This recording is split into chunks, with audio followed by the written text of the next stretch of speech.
కాళేశ్వరంపై విచారణ స్పీడప్ 2 వారాలు రాష్ట్రంలోనే commission chairman justice PC Ghosh అఫిడవిట్లు సమర్పించిన వారికి క్రాస్ ఎగ్జామినేషన్ ఇంకా అఫిడవిట్ ఇవ్వని మాజీ సీఎస్ సోమేష్ కుమార్ కమిషన్ ముందు హాజరైన జలవనరుల అభివృద్ధి సంస్థ మాజీ చైర్మన్ ప్రకాష్ ఈ విధంగా కాళేశ్వరంపై విచారణ స్పీడప్ జరుగుతుంది. ఇక్కడ జస్టిస్ ఘోష్ కమిషన్ రాష్ట్రంలోనే ఉండి ఇక్కడ దానికి విచారణ చేపడుతున్నట్టుగా చెప్పుకోవచ్చు. ఇక్కడ వేగవంతమైనట్టుగా చెప్పుకోవచ్చు. ఇక్కడ దానికి సంబంధించి కాళేశ్వరం ప్రాజెక్టుపై ముఖ్యంగా ఎవరైతే ఇన్వాల్వ్ అయ్యారో దానికి సంబంధించిన ప్రజాప్రతినిధులపైన ఇక్కడ మరొకసారి వాళ్ళకు అఫిడవిట్లు అందజేసినట్టుగా చెప్పుకోవచ్చు. ఇక్కడ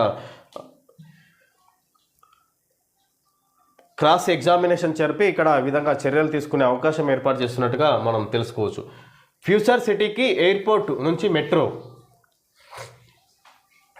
ఓఆర్ఆర్ త్రిబుల్ కనెక్టివిటీ కూడా ఉండాలి. ఫ్యూచర్ సిటీ రూట్ మ్యాప్ అభివృద్ధి చేయండి. అధికారులకు సీఎం రేవంత్ రెడ్డి ఆదేశం. కొత్త హైకోర్టు